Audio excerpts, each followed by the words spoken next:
Welcome to the fifth Introduction to Geometry lecture. The topics that we'll explore in this lecture include matrix forms of equations for conics, quadratic forms, eigenvectors and eigenvalues, similar matrices, diagonal matrices, and we will apply the diagonalization theorem from linear algebra, and that will allow us to identify conics from their general equation. So we'll start with the exercises from the previous lecture. And so first, we will find the equation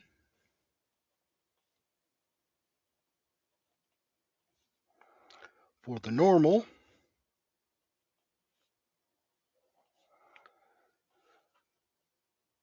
to the ellipse x squared over a squared plus y squared over b squared is equal to 1 at the point x naught, y naught.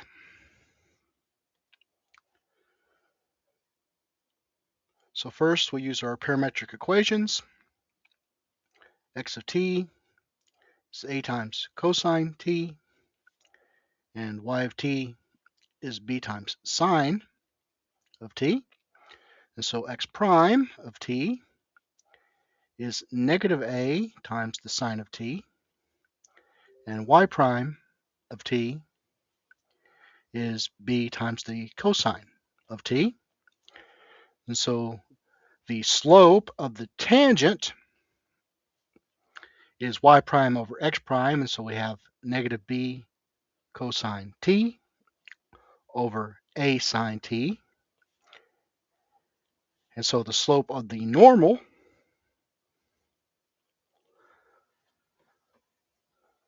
to the ellipse at the point xy has a negative reciprocal slope, or is the negative reciprocal of the slope of the tangent.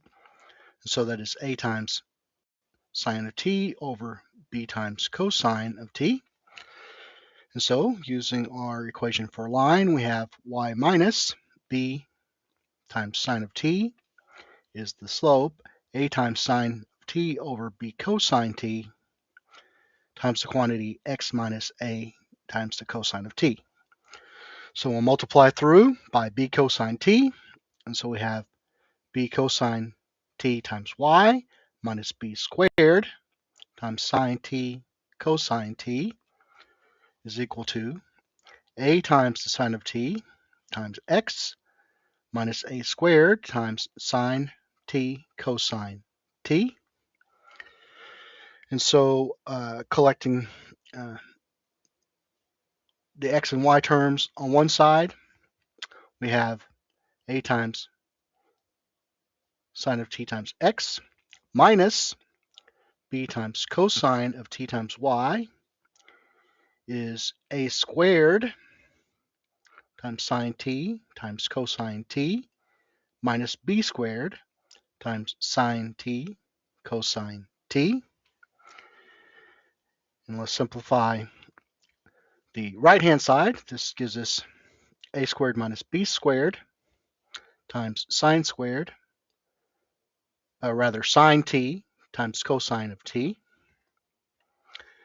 And so we'll divide both sides of the equation by sine of t cosine t, and that'll give us a times x over cosine t minus b times y over sine of t is equal to a squared minus b squared.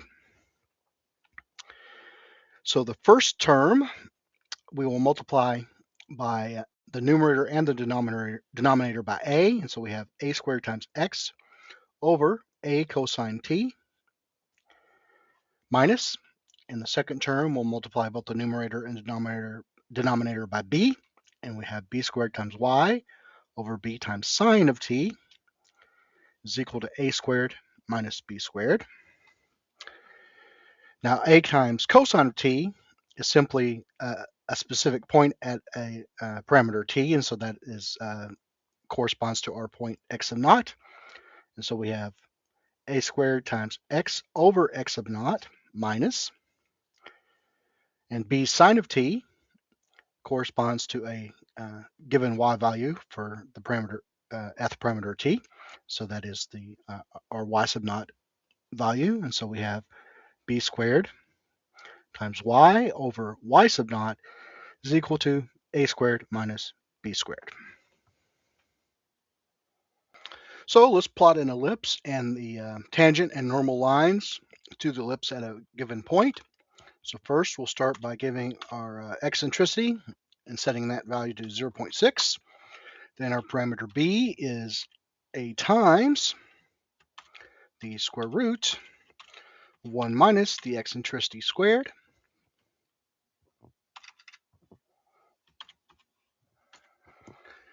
And so our ellipse is x squared over a squared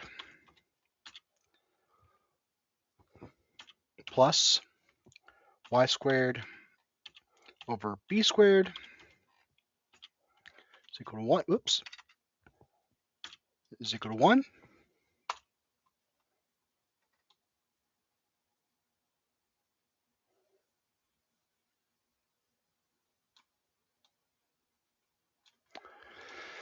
So next we'll plot a particular point, and so we'll first choose our parameter t to be equal to 1, and then a particular x value is given by, which we'll use the symbol u, is given by a times the cosine of t, and a particular y value, which we'll use the symbol b, is given by b times the sine of t, and so our point is the point uv.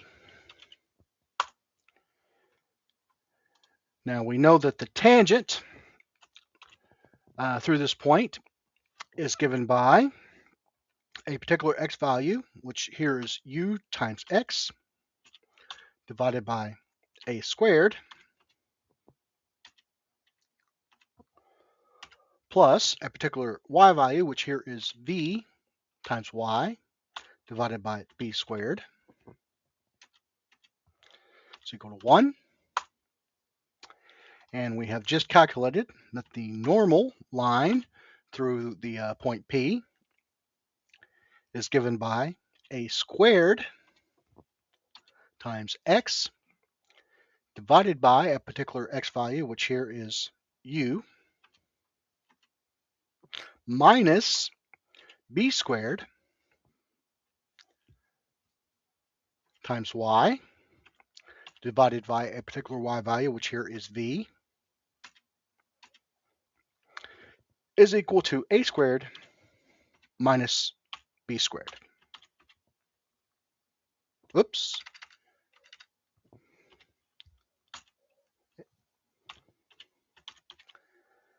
There we go.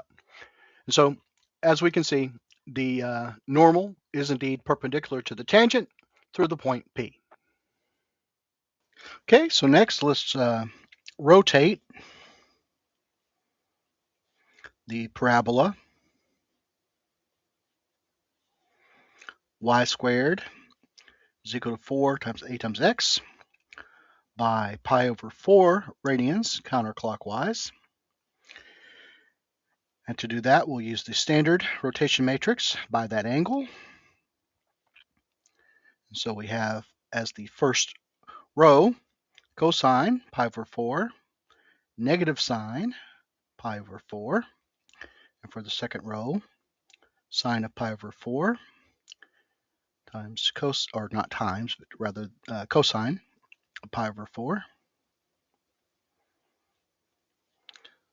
which is the square root of 2 over 2 minus the square root of 2 over 2 is the first row, and the square root of 2 over 2 and square root of 2 over 2 as the second row. And so this is the scalar square root of 2 over 2 times the matrix 1, negative 1, 1, 1. Now the inverse of this rotation matrix is equal to its transpose, which is the square root of 2 over 2 times the matrix where the first row becomes the first column and the second row becomes the second column. And so the active transformation takes a point or vector xy and applies the rotation. And so this is the square root of 2 over 2 times the matrix 1, -1, and 1, 1, 0 times the vector xy. And this gives us square root of 2 over 2 times the vector x minus y as the first component, and x plus y as the second component. And so the inverse or passive transformation is the square root of 2 over 2 times the matrix 1, 1, -1, 1 times the vector xy, which is the square root of 2 over 2 times the vector x plus y as the first component, and negative x plus y, or we'll write that as y minus x, as the second component. And so the equation y squared is equal to 4ax is transformed. We'll use the passive transformation. Y squared, we have the quantity square root of 2 over 2 times the quantity y minus x, the entire quantity squared, is equal to 4 times a. And so for x, we will replace the x with square root of 2 over 2 times the quantity x plus y.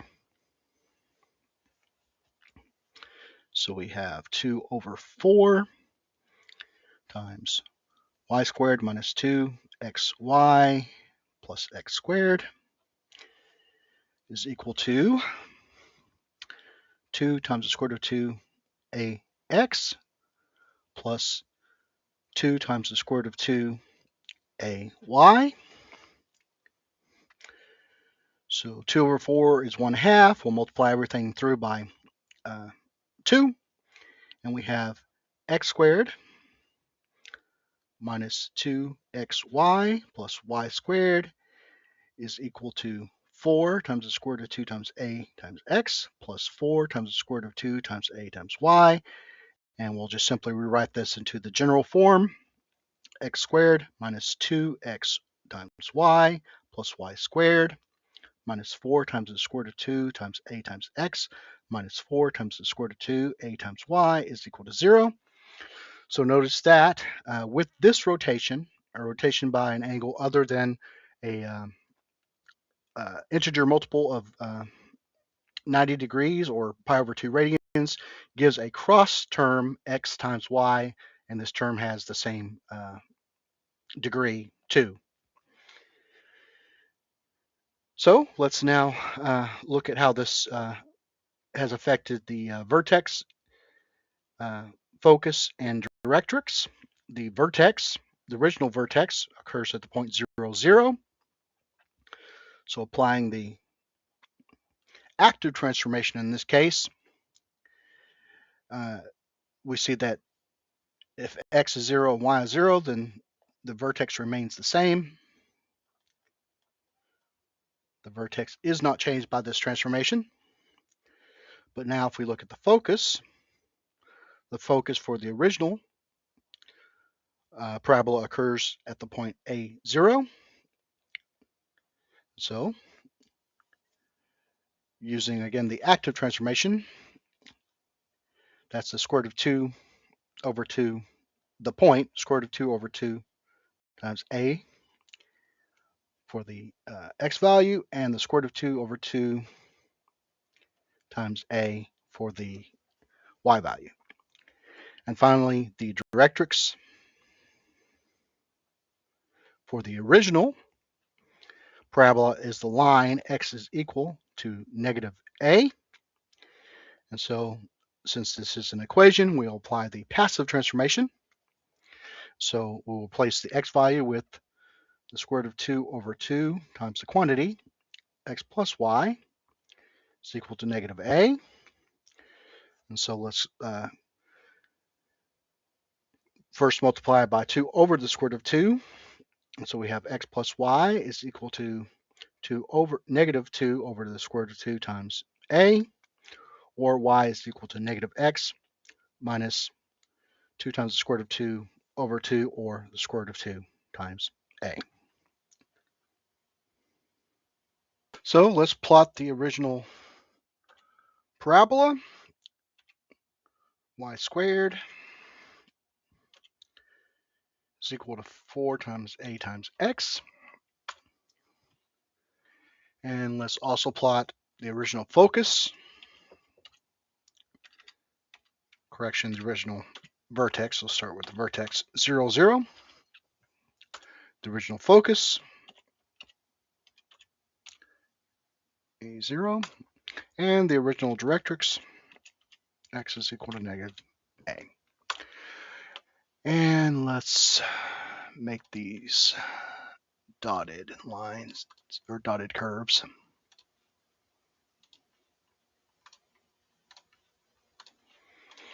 All right, and so now we'll plot the rotated parabola. We'll call that E prime. And so that was x squared minus 2 times x times y plus y squared minus 4 times the square root of 2, whoops,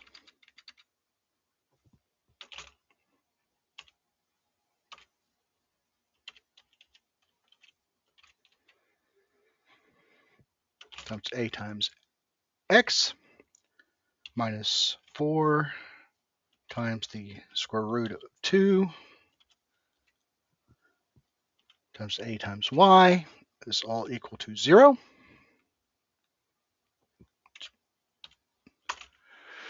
So notice that the new parabola is indeed rotated by pi over 4 radians.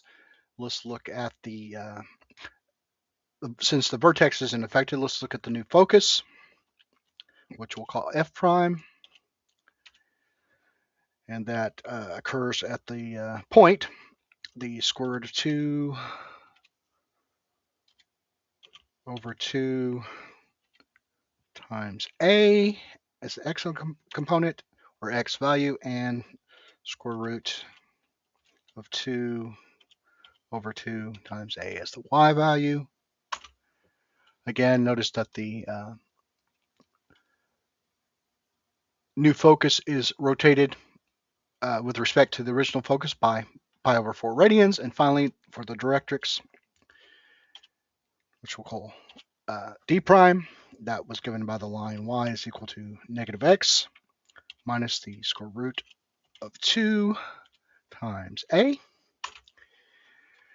And again, the directrix is rotated with respect to the original directrix by an angle of pi over 4 radians counterclockwise.